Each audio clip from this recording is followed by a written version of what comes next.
she's got some speed when she wants it. We're in the broadcast now. She's got some speed when she wants it, but she is a tool shot hitter. I mean, she would love to bounce every ball off of somebody's hands, which at times could make it hard to get kills on some teams. Yeah. So it's at times interesting because we just defend the living crap out of the ball, and then you got to kind of hold on and hope you can get the point after you defend it, or you got to defend again. So it's Right. fun. It's a fun way to do it. So on Oakland, is their head coach Amber Hildebrandt? Do you know? She's maybe one I of their am not coaches. sure. Yeah, I would have to look, but I can look pretty quick. Yeah, take a peek because just out of curiosity, Amber played for our club long ago and then became a coach.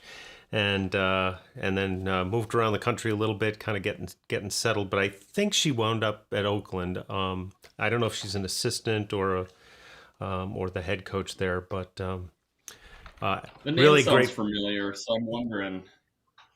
Yeah, she's there. She is. They have her listed as it's Rob Beam is the Okay. head, Okay. Yep. and then they have Amber listed as the associate coach. Okay. Yeah, she's outstanding. I have some old video of her showing us how to underhand pass. So it's always fun to have that. So, well, welcome, everyone. Good to have you all here. Let me go to this view and see. There we go. Let me publish.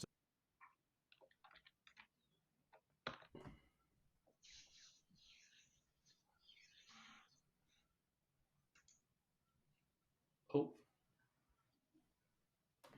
lost Steve.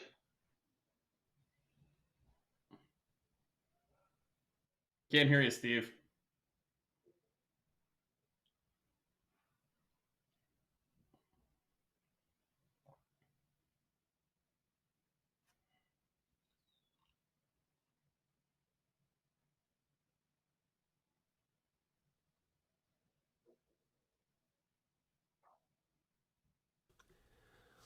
Well, don't know why that is. You should hear me now, but I don't know what our other view is looking like. But okay, growing pains.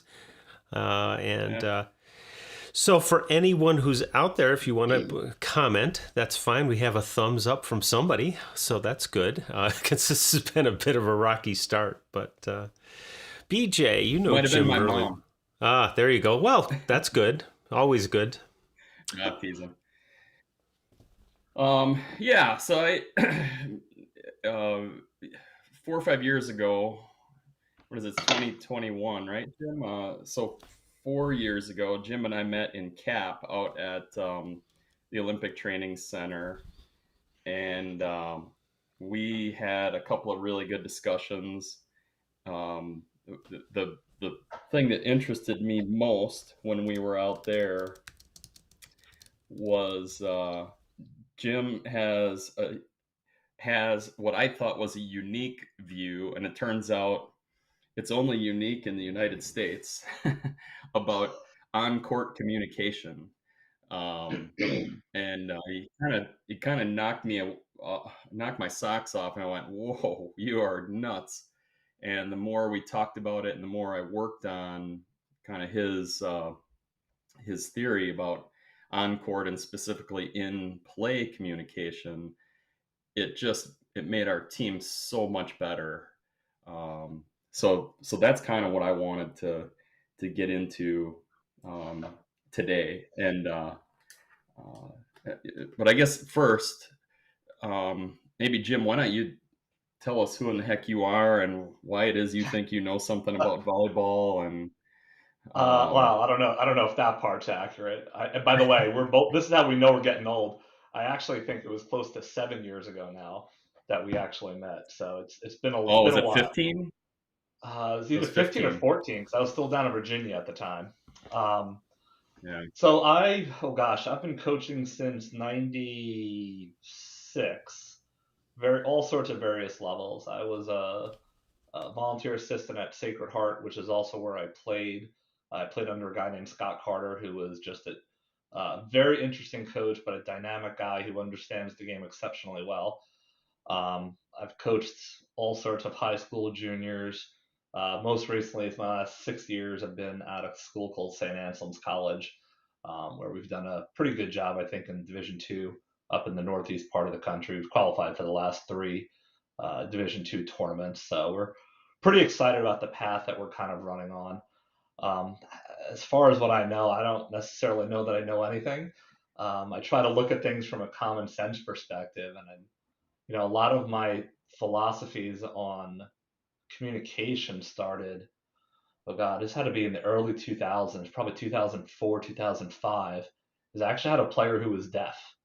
So I had one deaf player, and everybody else was obviously hearing.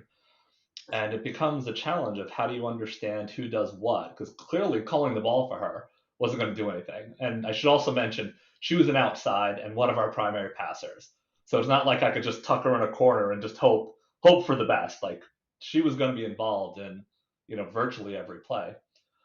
So it became the point where I had to understand what are we doing? What are we trying to accomplish? Because it's not going to work if we try to do it in the play. So we started working through it and making sure that everybody's philosophies or everybody understood their responsibilities pre-play, because that's the time where you have to talk. As you think about the game, if you're trying to determine whose ball it is after the serve, now you're talking by the time your three passers identify it, let's say the ball's traveled 15 feet. All right. Somebody now needs to verbalize it. By the time they verbalize it, ball's traveled another 10 feet. By the time the person hears the verbalization and they recognize it, ball's traveled another 10 feet. So we've now at this point traveled 35 feet. The ball's on our side of the net, and I got to go get ready to pass the ball. So it just became something there isn't going to hold up well. So we have spent a ton of time just determining whose ball it is pre-serve so that we can really identify it. And the side effect of that is I also want to make sure that trust your passer. I don't want my passer to be or one person passing and two other people hanging out looking at our passer. I want my one person who identifies that, hey, I'm passing. I want those other two to bail out because they both have something else to do in a split second. So instead of you hanging out, man, transition to your offense. If you're the libero not passing, transition under to be able to go cover your attacker. So it just kind of all drove from there. Never mind the fact, I think it's just at times confusing, right? We've all watched plenty of games, and there's nothing more confusing sitting on the sideline when all you hear is people just yapping and chatting back and forth. And what are they even saying? Like, what's kind of happening there? Is that really helpful, or is that just a lot of white noise that people need to try to filter out the important information on? So that's a lot of where that came from. Yeah, that's some really good stuff. And when you kind of explained that to me at CAP, and then of course I started digging into it, calling other various people, looking at research and things, and it turns out that while you maybe have come to this from a common sense standpoint, a lot of other coaches and other motor learning research points to that what you're saying being a really good pathway. Um, Steve just put up the note. Human reaction time is about 0.2. It's somewhere between 0.2 and 0.4 seconds. You can test your own. There's a couple of places on the internet where you can check your own reaction time. I think I'm a little slow. I'm around 0.35 or so. But by the time you react to that verbalization, it's too late. Right. Often too late, and people that are verbalizing it probably don't even recognize that they've already reacted to the pass. They were already moving to the pass by the time they've called it theirs. So that was interesting to me, and asking other coaches too. I think it was Lang Ping that I want to say Kessel told the story about Lang Ping asking, of course, the gold medal player and gold medal coach for China, and she coached here in the U.S. for a quad on our national team. She asked, why do you have to say mine before you take the ball? And that became then I started asking people from other countries, and a lot of people that there's no history of calling the ball. They don't call it. They've already predetermined it, like you've Correct. described. Yeah, and that's the hardest part, right? Because it's not just, you can't just do that in a game. You can't just in a game all of a sudden be like, hey, this is my area of responsibility. This is your area of responsibility. You need to spend a lot of time predetermining that in practice and understanding who goes where, who's got, short ball to the right, who's got a deep ball to the left, understanding modifications to it. So I might be standing next to, I'll use our team. Our libero passes probably, I don't know, 3/10 of a point better than anybody else. So she's 2.3, 2.4, somewhere in that ballpark. And the next best passer is a 2.1. Well, I don't really care what the methodology is. If there's a 50-50 ball, it's hers, right? I want somebody who's going to be the best passer going after. So you got to figure out kind of those modifications. But it's always becomes, let's understand whose responsibility is, how does it adjust when the server moves. So, right, you might have one area of responsibility in the server standing behind the 1 zone. It might be completely different when you're standing behind the 5 zone. And how do you get that in play? How do you get that practice so that it just becomes routine? Because we've also all played in gyms where, honestly, you don't really hear communication because it gets loud, it gets people screaming, and everything becomes just a jumbled mess of white noise. So, to me, the hard part becomes practicing that over and over and over of passing that ball. And look, if somebody calls the ball, whatever, it doesn't hurt it. It's not like there's a downside. It's not like, oh God, you call the ball, something bad's going to happen. It's just not as helpful, I think, as a lot of coaches will believe, because again, all the reaction times, all the distances that the ball's moving. And while that might work at an 8th grade level where the ball is, super high, super slow, super, easy to pass in terms of trajectory and speed and whatnot. But you get into the JV level in high school, varsity level in high school, now all of a sudden you got people serving the ball 37, 38, 39, 40 miles an hour. Ball's only got to travel 45 feet to get to the passer. And it's not a lot of time. It's not a lot of space to be able to make those decisions. So it's just a lot of practice and a lot of work. And I'd rather save my in-point conversations for things that have to happen in point, right? So transition offense, right? You can't run any kind of transition offense pre-match or pre-point. That is all has to be verbal. That has to all happen organically after the dig happens. I want them to be able to understand defenses. Are we changing our defense from a full out attack defense to a down ball defense to a free ball defense? Those are all things that need to be verbalized because we want to make sure everybody's on the same page. But especially on something like serve receive, I don't know. It's just so easy to get everybody on the same page nice and early. Why take the risk on that? I think one of the things that this is getting me to think a whole lot about what I'm doing with my guys, because we're kind of at that learning level. But, if you think about it, I actually had a deaf player as well. But the good news was for me was she was a middle, so the communication level didn't have to be quite as high, except between her and the setter. In the beginning of the season, she was really strong kid, and the setter kept running into her because she was not transitioning because she didn't know how to do it. I just turned to the setter and said, "You two need to work this out, or you're going to be hurt all season." And they figured it out. They got on the same page, and to me, that's one of the other pieces of this is letting them work it out. And do the learning on their own, because that's 100%. That is a much better learning path than us, right? My particular philosophy is I don't want to have to train them on something if they can learn it on their own, Mm-hmm. right? Like somebody else, I don't even remember who used this example first, but every one of us is pretty proficient at walking. Well, nobody actually stood there and be like, oh, and this is how you walk. Nah, you just kind of figured it out on your own. So these things can be learned and reinforced on their own. Now, if somebody has a catastrophic error or somebody has a catastrophic problem, yeah, that we fix. But in general, if we can get them to teach themselves, learn it themselves, use the Socratic method, ask a lot of questions to get them to really think through it and understand it. And that's actually another incredibly hard thing because a lot of players just want to play and go, and they don't keep in the back of the head what's happened. And they don't keep, when you start asking the questions backwards, hey, walk me through the server scene. What happened? What did you see? Okay, ball landed between you and player X. Great. How did the ball get there? Where did it start? What was the trajectory?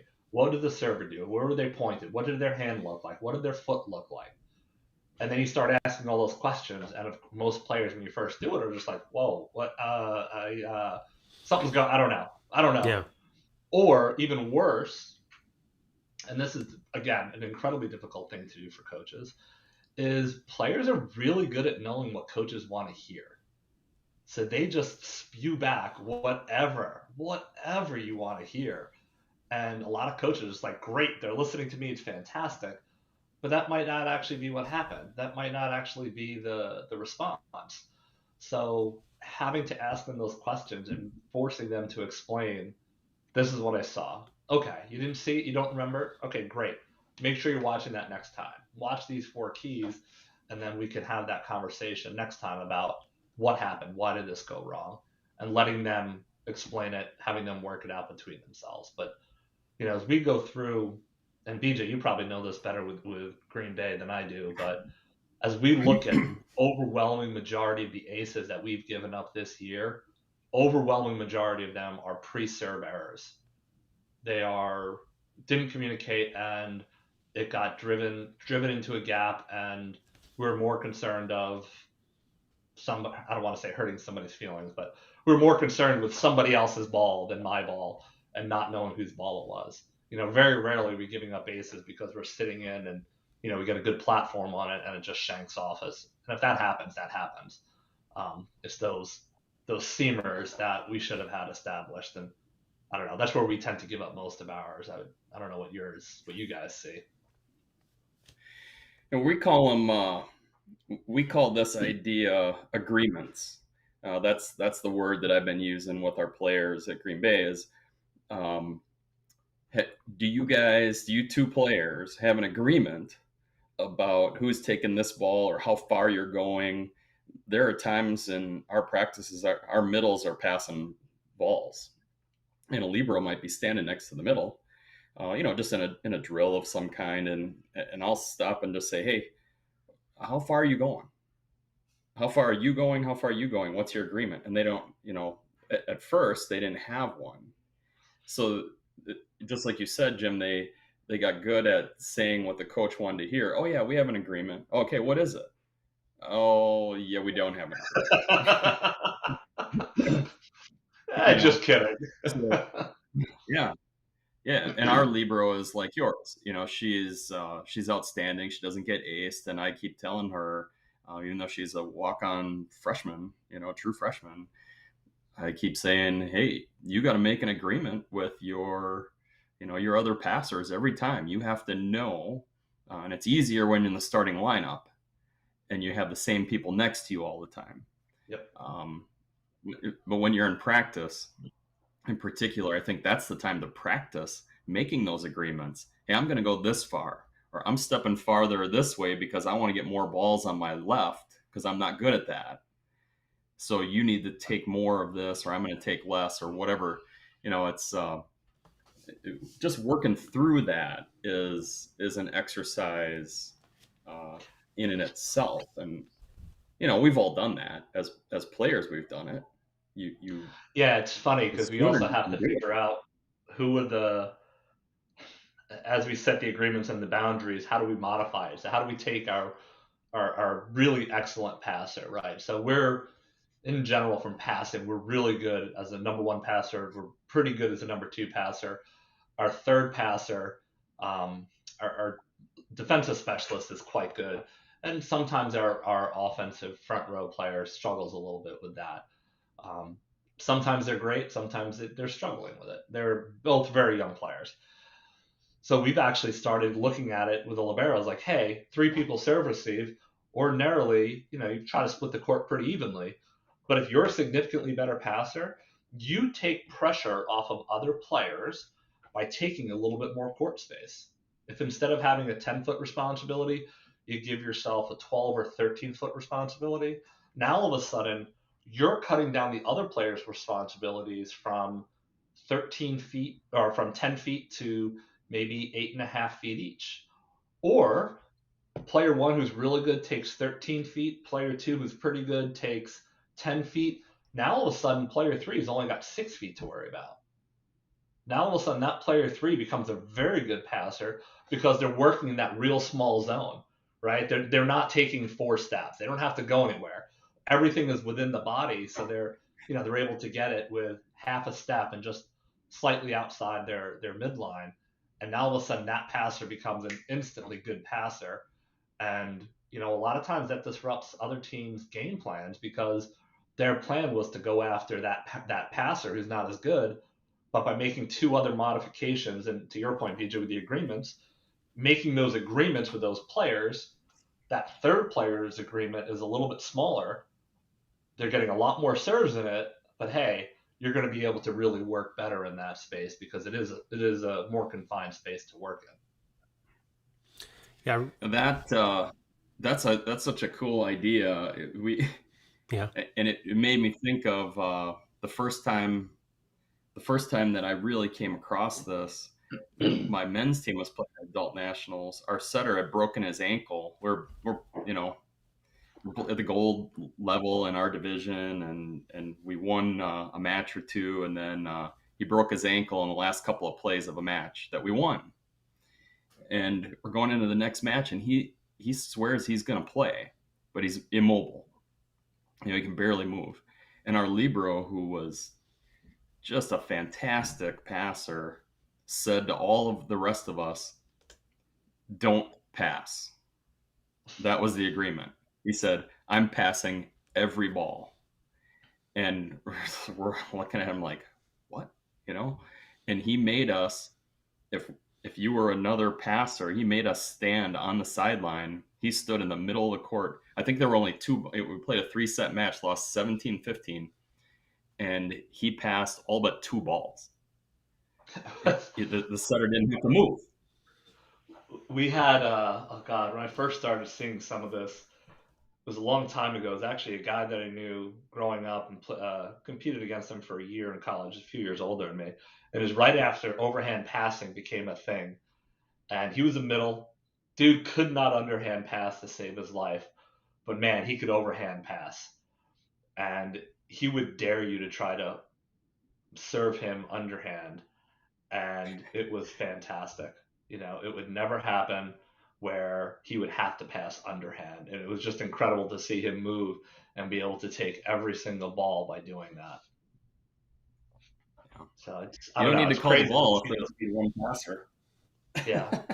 I was thinking about the last time when we were at cap training at Adversity, BJ, and Marwan was there, and he talked about his serve receive, and it was the first time, where he said, look, my libero gets 50% of the balls minimum, covers 50% of the court minimum, and my other 2 back row players are released to attack.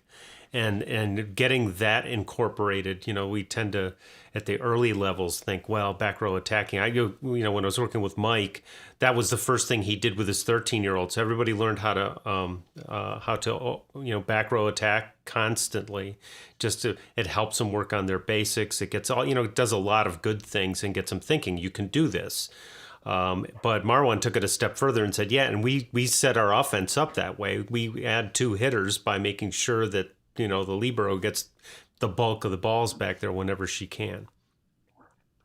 Well, if you think about often, or how a lot of service team is trained, and this is just an ungodly pet peeve of mine. Think about how often people are training and they say, one person A passes the ball, person B and C open up and look at the person passing the ball. Well, Yeah. that is just horrific. That doesn't help that person in any way, shape, or form.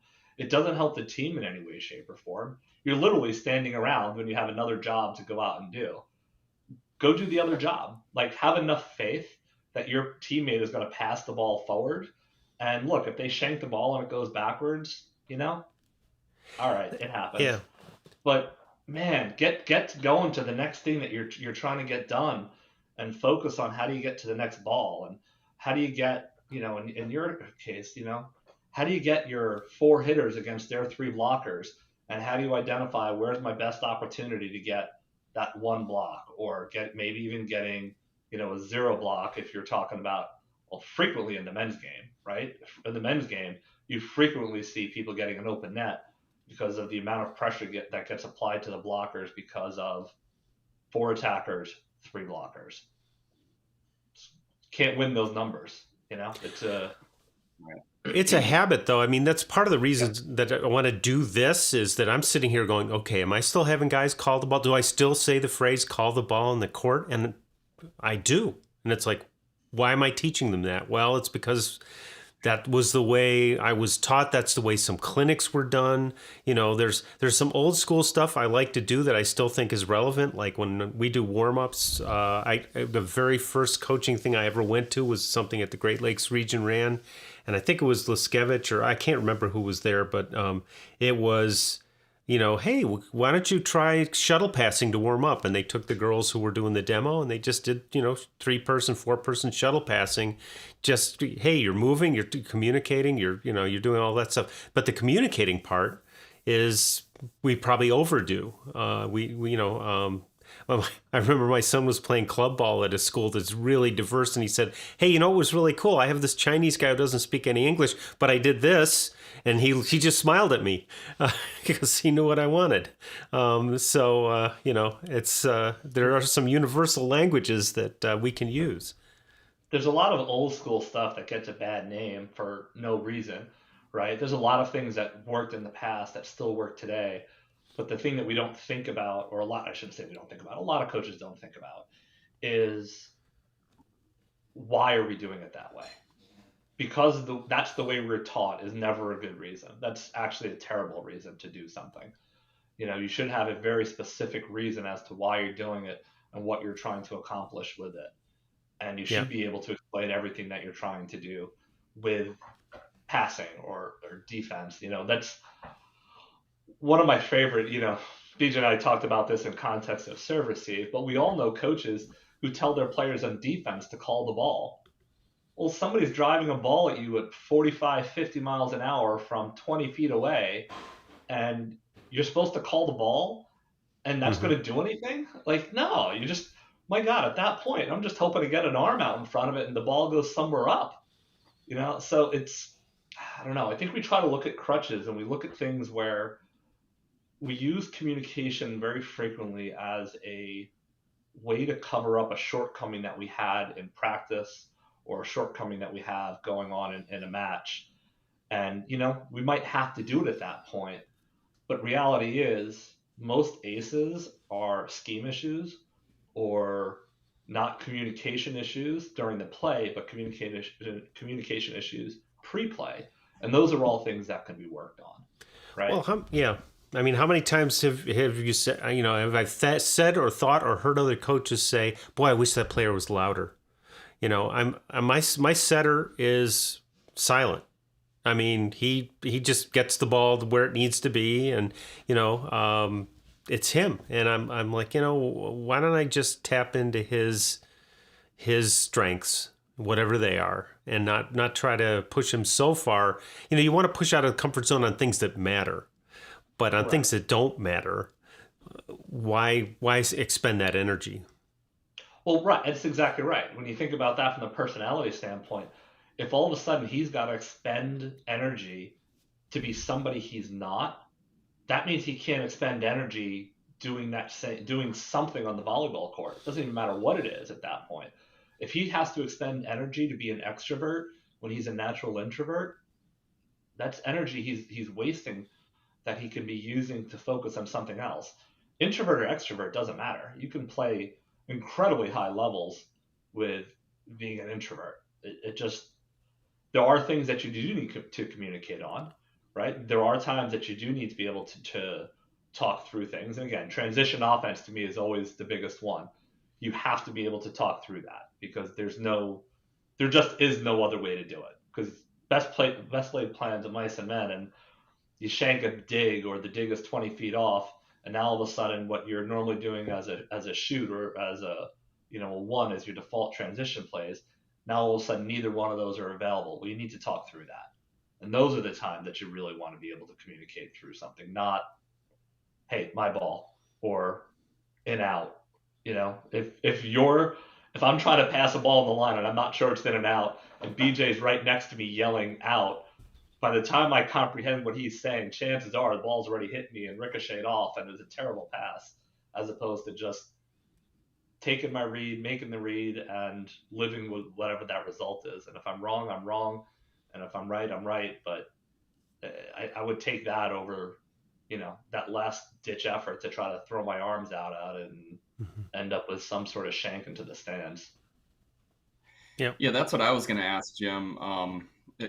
After you said that to me, I looked it up. It was 2015 when we were at CAP together, and high performance. What a great clinic that was. That was awesome. Yeah, that was a really good. High performance in general was just that was a great weekend. When we talked about it there, after you mentioned that to me, I went back home and really studied all the places that I had been begging our players to communicate, whether it was in out, calling mine, in serve receive or passing, and transition offense, and various things. And I boiled down to what I think was just two places where we really needed to communicate. So I'd be interested to hear, and you've already said one, it'd be in transition offense. Where else do you see that there needs to be some level of in rally communication? Transition defense, without a doubt. So again, think about, most teams think they have two defensive schemes. Most teams probably think of it defensive schemes as rotational or perimeter. But you start thinking, even before you get to that, you probably have two defensive schemes. I actually like to have three defensive schemes. So you have your standard attack defense, you have your a down ball defense where standing, driving a ball at you, so you need to be in something better than a free ball defense. And then you need to have a free ball defense, which is they're going to shovel the ball high over the net, and they're not going to try to score on it. They're just trying to keep that ball in play. So to me, the transition off of that all needs to happen audibly also. So our default on that is, of course, a regular attack defense. If we want to change off of that to a down ball defense, and the way I run my teams, anybody can change attack defense to down ball defense, because all that's going to do is pull blockers off the net, and it's going to put people into a line straight across so we can try to defend that down ball. I only allow my libero to call a free ball defense, because when we call a free ball, that means that it is going to be something broke down real bad on the other side. They're not even trying to take a swing. They're just trying to shovel the ball over. When we call free ball, that means at the same time the libero is calling free, she's also saying that ball is going to be passed by me. So I don't want somebody else committing the libero to that. So that is to me is the other real major time that I want there to be good communication. I honestly don't care what defense we're in, if we're in attack defense or if we're in a down ball defense. As long as we're on the same page, we're probably going to be okay. Because even if you call a down ball defense and the other team somehow gets a real full attack on it, you still have three defenders standing in the middle of the court. And go back to that HP clinic. One of the great moments of that clinic was when Laurent Tilley was talking, and and for everybody who was there or doesn't know Laurent Tilley, he speaks English okay, You know, he's obviously got a real heavy accent, and his English is certainly fine. Um, but he was going through and he started using idioms about digging the ball, and he's like, throw out a chicken wing at the ball and just throw your arms out. And somebody asked him, he's like, hey, does this even work? Does that work for you guys? And he thought about it for a second. His exact response to the guy was, well, we just led the World League in digs, so I think it works okay. You know, and that's the. I remember that. It was amazing. As long as you're in the same defense, you can make it work, and that's the important part. And I think that to me is the second main place I think in communication needs to happen, or in play communication needs to happen. What was your second one? My second one is we don't change our defense verbally too much. My team's it's just a recognized, for us as a recognized thing. So it's a place that I need to explore a little bit. Do we need to talk about that? My second one is we have all these agreements on the court about what we're going to do, who's playing what ball. And so for me, it was anytime you're going to break one of those rules, you need to verbalize it. You know, one example I use a lot is a middle blocker goes up to block. They come down and a ball is zinging right at them. Well, for the middle to get out of the way and then the setter to get in there, they could run into each other. Once in a while, the middle just is like, hey, I'm going to set this ball. And to me, I'd like to have those things verbalized. Now I may get after the middle afterward, but so I would tend to agree with that as well. So I would actually probably add a third thing to my list, which would be when it hit the fan, right? When something just went wrong, something just broke down in the play, and we're like, oh God, what's going on, right? So outside crushes a ball, libero shanks it out, and now all of a sudden you have three people chasing the ball off the court. Well, yeah, you know what? You can't practice that much. Everybody is scrambling. Somebody needs to be screaming something so you know who's got the ball. In your point, ball gets shanked in, you know, middle's in the way, can't get out of the way of the setter. Just let the setter know so that the setter doesn't try to barrel over you getting to the ball, because that's the setter's job. So yeah, when something, I would say that for me, that would be a third one. When something goes wrong in the play, let's make sure that we're talking through it. You know, and this could even be in serve receive. If we shank a pass, now all of a sudden that play that our setter called might be catastrophic. It could no longer be run, or, you know, we lost two of our options because there were two quick tempo attacks and we only have the third option. And, you know, one of the quick tempo attacks needs to change it so that they can be brought back into the play. When something goes wrong, yeah, absolutely you need to have that conversation. So I would give it a third one just because of that. But yeah, that's a great point. You know, I think one of the things that comes, you know, that part of the design of what I'm trying to do with this is to get some learning for early coaches too. So for example, my call for free ball rests in the hands of my setter. Why? He's saying, I'm leaving. You know, you two guys got to cover me now. And at our level, that's an important communication that he's vacating that spot, and to get that other player, the other two players, to shift a little bit and change their responsibility. But that's what you do when you've got, I mean, as a team, if we're having a good day, we pass 1-6, and my libero might pass 1-8, maybe 2 on a good day. And, you know, and again, it depends on the opponent. And at our level, we see a wide range, everything from, you know, really well coached, highly club high school teams to a no club, or I think this year I have one club player, you know, and so it's and you know, probably of my varsity squad, I'll have 7 guys who've played before. So it's just a different, you know, you want to move in that direction, and a lot of what I'm hearing today is really helping me kind of rethink, okay, how do I want to work them on communication? Right now, they can't even, you know, they don't even know how to switch left and right responsibilities yet. The guys who've been there a couple of years, they know. But the new guys are like, what do you mean right side and left side? What do you mean I'm going to play left back defense and you know, middle front defense? I don't get that. So it's kind of, if you're thinking of stepping back to that level, what kinds of things would you add or change to, because a lot of this you wouldn't change. But, what kinds of things would you tell a coach, maybe a junior high or, a freshman coach at high school of, what to start with? Well, there's a couple of things, and I think you actually brought one of them up almost unintentionally with the different defense. It doesn't matter. We can have 100 different defenses. It makes no difference. 100 coaches will have 100 different opinions.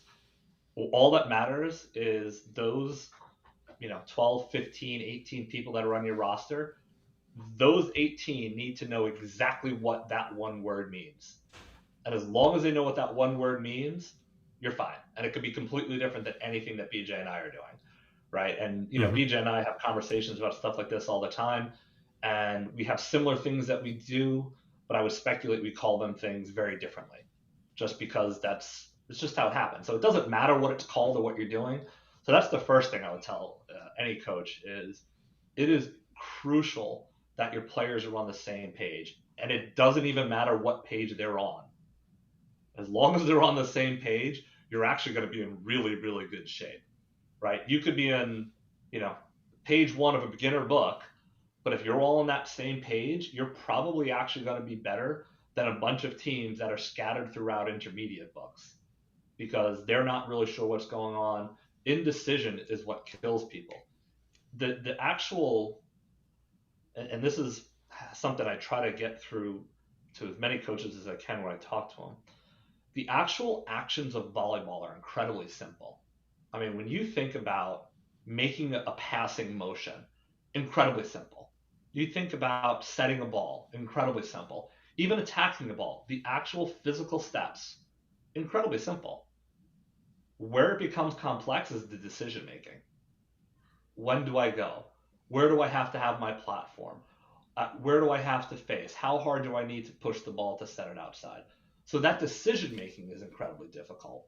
So once you can get past that basic, hey, I can make the passing motion, then put them in a place where they can get the experience to understand what that passing motion means and put them in a place where they can practice getting to that passing motion. And it's just time. I mean, there's no, how often, BJ, do you hear us say, what's the shortcut? What's the magic recipe to be able to get my team to serve receive better? Man, there is none. This is actually a great story. This was back when I was in Connecticut. I was coaching for a club called Husky, and we had a boys team that had qualified for nationals. So we went out to nationals, and they were a big team. I'm 6'2", and I don't know, I might have been taller than one or two of the kids. And we get out there, and I want to say our first match was against Balboa Bay. And needless to say, it didn't work out real well for us. The next match, we played Outrigger. Now, Outrigger, their tallest guy might have been 5'9", and they just torched us. So I ended up talking to the coach for a little while, just because it's what I like to do. And I was like, how do you guys get that? And he's like, we spend 75% of our time serve receiving the ball. 75% of all practices involve serve receiving. I was like, holy moly. I was like, it's no wonder you guys are so good at serve receiving the ball. We spend an ungodly amount of time doing it. Most teams are spending, 75% on offense. Well, your offense doesn't matter if you can't get into it. So figure out what's important. And I have yet to see a level of volleyball where serving and receiving isn't the number one factor of who's going to win or lose a match. That when I was working with Mike, and I've put out a video a long time ago that he put together. He developed that whole idea. His take on it was we want to do a lot of that, but we want to do it as in a more realistic way. So instead of the usual servers versus passers or those kinds of things that I used to do when I started, he started linking things together. So it's essentially a butterfly type of drill, but basically 3 receivers and everybody cycles through. You run an outside attack. You might run something else, but outside attack, a couple of blockers, and so every touch, all of that stuff gets practiced. And if you ask me what the magic for my teams are, we play a lot. We play a lot, and You can't play enough. yeah, I mean, we run speed. I have one coach who likes to run kings. I'm like, I'd rather play speedball. It's a small thing, but it's just a little bit faster. And then I don't like coach initiated, but I will do uh, just rallying with a ball put in, just to keep the speed really up and make them have to, recover quickly to make it more random at this level. Later, we're not at the point now where we're ready to do just even switching yet. We'll get there. But that's one of the things that has helped a lot. They come along a lot faster than, I know of. I know a team that's, 2/3 through the season and their warm up is throwing the ball over the net to somebody else to catch it. It's like The one of my favorite things to do, and this works really well in club where you typically have about 10 players, yeah, is our serve receive, and we'll spend an inordinate amount of time on this. Is we have serving to a passers and they rotate through, mm-hmm. and the goal, we define a good pass as a pass where our middle can be set. So they're running that, they're trying to pass and serve, and we have our middle hitting or middles. Yeah, I like hitting. that. So we'll go through and we'll do that 30 minutes, 35 minutes out of every practice. And now you're doing that with 10 kids, 3 middles, and your passers are getting a ton of reps passing off of a live serve. Your middles are getting tons of reps working off of hitting a live serve, because the timing off of that is so much different than when you're doing it off of a toss. And, even a step or two off the net for the setter makes a middles hitting job a lot different. And one of the things, back to that Cap 3 that BJ and I were at, we were doing a drill, and the drill that I had brought in was basically that. I would just rifle a ball in, just to keep the speed of it up. And Matt McShane said something to me. This is when he was the head coach at USAV. He's like, it's real easy for players to get into a groove when you're just firing the ball in play, because it's just ball after ball after ball. They get it. It's simple. It's fast. He's like, but that's not how the game is played. The game, the hard part of our game, and to me, the beautiful part of our game, is that you can't just execute one skill over and over and over and be good at it. You need to be able to execute passing, followed by hitting, followed by blocking, followed by defending, followed by setting. You need to be able to execute each skill one time in a rally in order to be able to have an effective rally. And I think a lot of times as coaches, we get too caught up in the idea of we need to practice passing. So we're just going to have one person pass 50 balls in a row. Well, no, you're never going to see that. In a match, person might only pass 10 balls, might pass 5 balls. That's all they're going to get. You don't get a chance to get into a groove to figure that out. You only get 5 balls. When you're serving, people go in and they're like, let's just have them serve 20 balls in a row. Why? You need to be able to serve one ball. If you can't serve that first ball effectively, serves 2, 3, 4, 5, 6, they don't matter. So I try to make things, as weird as it sounds, I try to make practices in a lot of ways and drills in a lot of ways as herky-jerky as possible, because that's how the game flows. Like, our game flows. Now, that all being said, Steve, I love doing things like that. I love when you just fire the ball in, because, man, people get hyped for it. It's fun. It's exciting. You're getting tons of play time in there. But when Matt said that to me, it really made me think about, how much do I want to spend my time doing this versus the randomness of the game of volleyball, right? Like, you might serve one time in a game and you don't serve again for another 15 minutes. Yeah. And you need to be able to go back and execute that serve that second time fantastically. Yeah. You might, as a defender, as a right back defender, you might not have to dig a driven ball, a line swing down and out from an outside. You might only have to dig a couple of those in a match. But if you're not ready for it, those line swings will eat you up. So it's that herky-jerky part that I think is real hard to practice. That, I don't know. I love that part about our game. I think it's great. Well, I think that point that you made earlier about this game's about getting in position. I was talking to the boys the other day. I said, how long do you think we touch the ball during a match? I said, yeah, and I was guessing at the time. I know BJ knows this number, but I was sitting there going, yeah, maybe 20 seconds. And most of that's a setter. You kind of look at it, and we spend all of our time getting to where we think the ball is going to be and making a play on it. However, we make a play on it, which they were laughing. I said, there's this thing that I call old guy moves. It's like we're not as mobile as we used to be, we're not as quick as we used to be, but we still get the ball in play because we know how to make a stab at it. Or the old art, I think this is actually lost. We still get, if you put a hand out like this to play a ball, you're going to get called for a lift even today. Now, when I was learning that if you didn't go backhanded, you were going to get called. And so we all learned how to backhand, hit off the back of our arm if we had to take a stab. It's like, okay, what's that about? It's about keep the ball in the air and play the game any way you can. Yeah, it's fun. Yeah, I think it was. Go ahead. No, go ahead, BJ. I was just going to follow up on your point before. I'm certain that it's Spira, our men's, coach at UCLA and the head coach for USA Men. I've heard him say something along the lines of working on serve receive 100% of the time is not enough.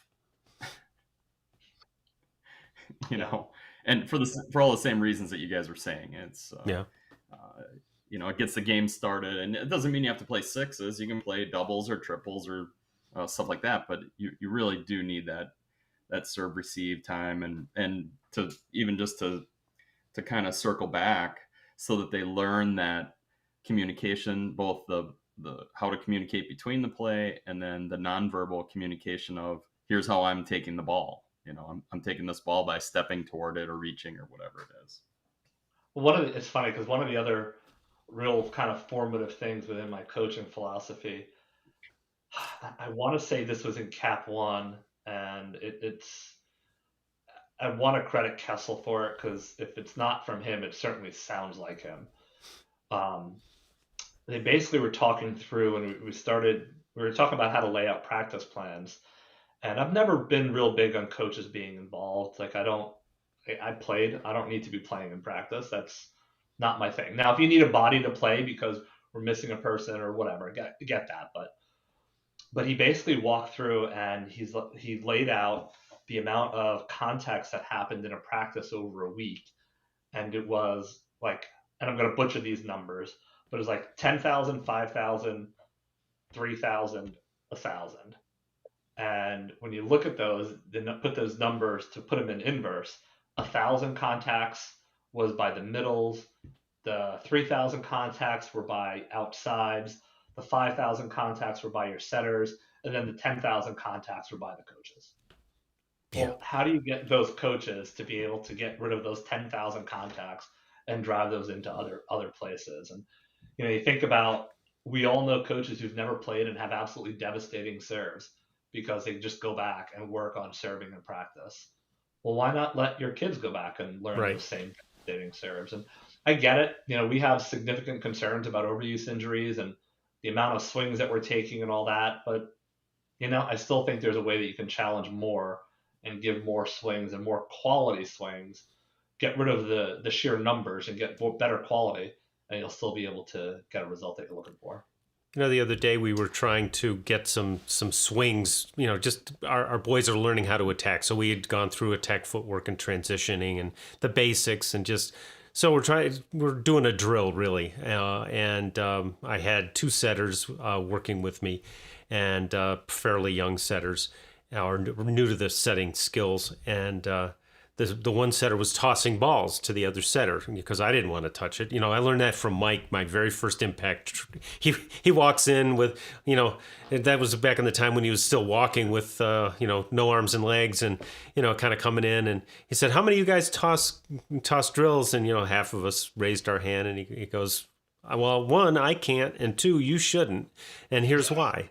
And, and I was like, okay, yeah, that'll stay with you.